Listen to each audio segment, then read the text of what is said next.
Radhe Radhe everyone, कैसे हैं आप सब। होप करती हूँ आप सब बहुत अच्छे होंगे गाइज। मैं भी बहुत अच्छी हूँ। तो चलिए गाइज, आज की वीडियो में मैं आपको बताने वाली हूँ कि हम नवरात्रों में अखंड ज्योत किस तरीके से करते हैं, यानी कि हमें अखंड ज्योत करने का सही तरीका क्या है वो मालूम होना चाहिए, तभी हमें अखंड ज्योत करनी चाहिए। देखिए, सभी लोग अपने अपने घरों में नवरात्रे का व्रत रखते हैं, माता रानी की पूजा करते हैं, ज्वारे बोते हैं और कलश की स्थापना करते हैं।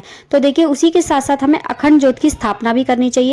तो गाइज, आज की वीडियो में मैं आपको बताने वाली हूँ अखंड ज्योत आप कैसे जलाएं, अखंड ज्योत का नियम क्या होता है, अखंड ज्योत की देखभाल कैसे की जाती है। तो सारी जानकारी मैं आज आपको इस वीडियो में देने वाली हूँ। तो प्लीज वीडियो को लास्ट तक जरूर देखें, बिल्कुल भी स्किप ना करें। तो सबसे पहले तो आप ये जान लीजिए कि अखंड ज्योत का मतलब क्या होता है। देखिए, जो ज्योति खंडित ना हो और जितने दिन का हम इसमें संकल्प लेते हैं उतने ही दिन तक ज्योति जलती रहनी चाहिए, तो उसी को हम अखंड ज्योत बोलते हैं। तो देखिए, इसी तरीके से नवरात्रि में 9 दिन के लिए माता रानी के सामने अखंड ज्योत जलाई जाती है, और वो भी संकल्प लेकर। तो देखिए गाइस, सबसे पहले तो आपको अखंड ज्योति के लिए चाहिए एक दीपक।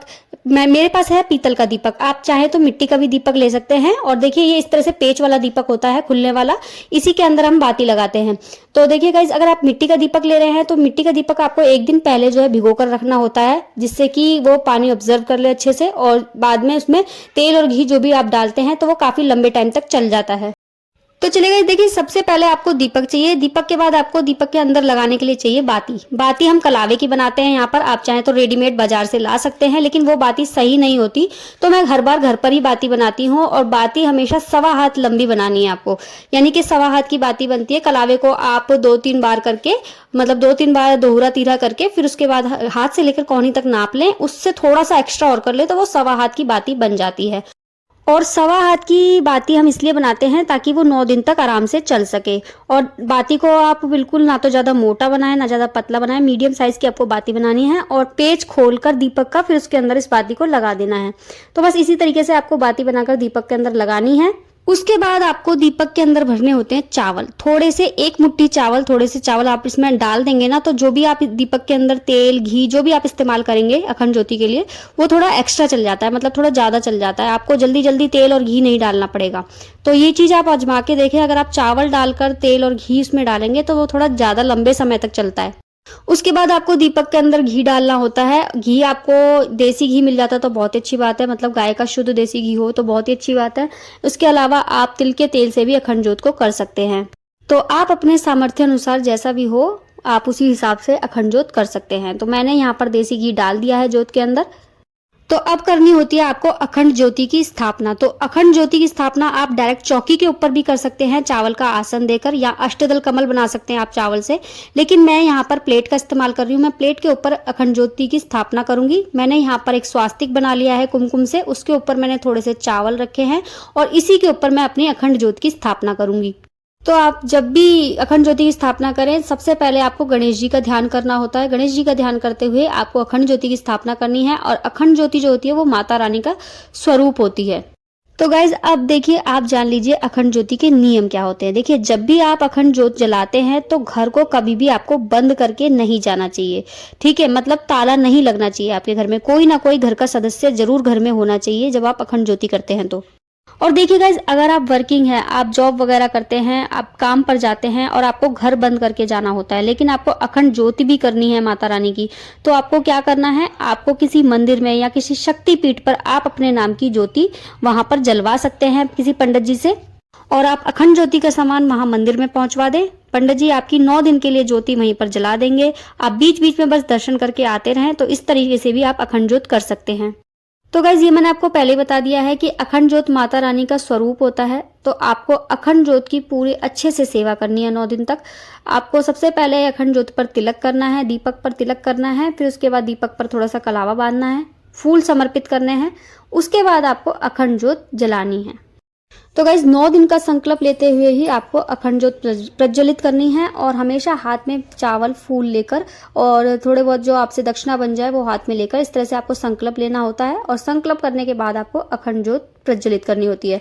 अब आपको बता देती हूँ कि अखंड ज्योत प्रज्वलित करने का तरीका क्या होता है। देखिए, हमें डायरेक्ट कभी भी माचिस से ज्योत नहीं करनी चाहिए। आपको क्या करना है, आपको एक कलावा लेना है लंबा, उसको घी में डुबो लें अच्छे से। उसको माचिस से जलाने के बाद फिर आपको जो है अखंड ज्योत प्रज्वलित करनी होती है। जैसे कि आपने देखा भी, मैं जो तरीका बता रही हूँ इसी तरीके से आपको अखंड ज्योत प्रज्वलित करनी है। पहले दिन, नवरात्रि के पहले दिन। तो गाइज आपको माता रानी से प्रार्थना करते हुए ही दीपक को प्रज्वलित करना है कि हे माता रानी, इस दीपक की हमेशा रक्षा करना। तो अब मैं आपको बता देती हूँ अखंड ज्योति आप जब करते हैं तो उसकी हमें किस तरीके से देख रेख करनी चाहिए। देखिए, सबसे पहले तो आपको एक प्लकर लेना है। प्लकर आपके पास जरूर होना चाहिए। साथ में एक दीपक आप तैयार कर लें। रुई की बाती बनाकर एक दीपक आपको अलग से तैयार करना है और उस दीपक को पहले आप अखंड ज्योत से प्रज्वलित करके साइड में रख दें। फिर आप अखंड ज्योत को जो है ठीक करें। तो देखिए, मैं तो हर बार नवरात्रि में ज्योत करती हूँ तो मुझे जरूरत नहीं होती दूसरे दीपक की, लेकिन अगर आपको डर रहता है कि कहीं दीपक आपका शांत ना हो जाए तो आपको वो दीपक पहले ही जलाकर रख लेना है अखंड ज्योति से। फिर उसके बाद आपको प्लकर की मदद से ज्योत की बाती को ऊपर उठाना है और उस पर जो कार्बन आ जाता है उसको बार बार हटाते रहें। कार्बन उस पर नहीं आने देना, आपको प्लकर की मदद से कार्बन को हटाते रहें। और जब भी आप उसके ऊपर जो फूल आता है उसको हटाते हैं तो उसको बाती को हल्का सा ऊपर बढ़ाते रहें। तो इसी तरीके से आपको ज्योति की देखरेख करनी है और साथ में घी जरूर डालते रहें। बीच बीच में घी जरूर डालना है आपको और साइड से करके घी डालें। कभी भी बीच में घी नहीं डालना चाहिए, हमेशा साइड से करके चम्मच से घी डालें। अगर आप डायरेक्ट घी बीच में डालते हैं तो ज्योत का शांत होने का डर रहता है। तो आपको हमेशा इस बात का ध्यान रखना है कि आपको पूरी देखरेख करनी है अखंड ज्योत की।